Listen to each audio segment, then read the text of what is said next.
এখানে কিছু অ্যাক্টিভিটি 1 আর অ্যাক্টিভিটি 2 আছে। অ্যাক্টিভিটি 2তে বলছে রিঅ্যারেঞ্জ দ্য ফলোয়িং সেন্টেন্স, মানে এই সেন্টেন্সগুলো তুমি আমাদের এই টেক্সট থেকে দাগাবে, দাগিয়ে কোনটা 1, কোনটা 2 নাম্বার, কোনটা 3 নাম্বার সেগুলো এই পাশে লিখে নিতে। আর অ্যাক্টিভিটি 2তে রয়েছে ফিল ইন দ্য ব্ল্যাঙ্কস। এখানে যে হেল্প বক্সগুলো রয়েছে সেই বক্সের সাহায্যে করতে হবে।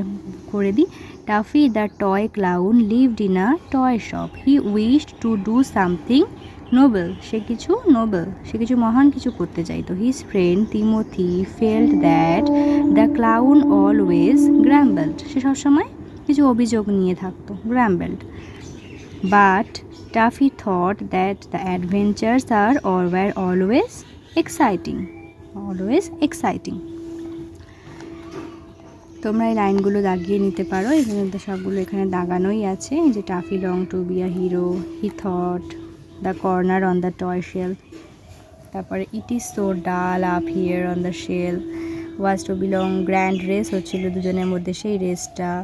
দেন জাম্পড রাফি, সেই খেলাটাকে পন্ড করার জন্য জাম্প দিল। দেন কার্ডটা হচ্ছে উল্টে গেছে, কার্ড টার্ন ওভার, এবং তারপর ফার্মার ট্রিবলি অ্যাংরি।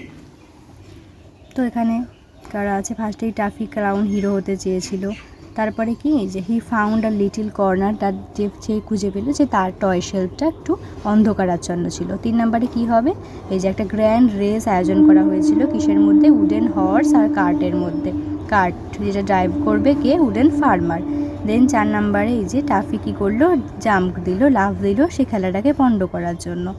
দেন 5 নাম্বার এই যে টাফি পন্ড করার জন্য লাফ দিল, এবং তারপর কি হলো, কার্ডটা উল্টে গেছে, আর সেটা হচ্ছে 5 নাম্বার। এবং তারপরে ফার্মার ওয়াজ ট্রিবলি অ্যাংরি, তারা এই টাফি জাম্প করলো, কোথায় গেল, রেঞ্জ, এই যেটা 4 নাম্বার। 5 নাম্বারে কি, কার্ডটা উল্টে গেছে, এবং 6 নাম্বারে the farmer was terribly angry, farmer খুব ভয়ঙ্কর রেগে গেছে।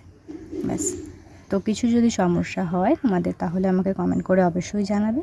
তো আমরা পরের ভিডিওতে আমরা পরেরটা কন্টিনিউ করব পড়া। এই পড়াটুকুর মধ্যে যদি কিছু সমস্যা হয় আমাকে অবশ্যই জানাতে পারো। তো আজকে এই পর্যন্তই।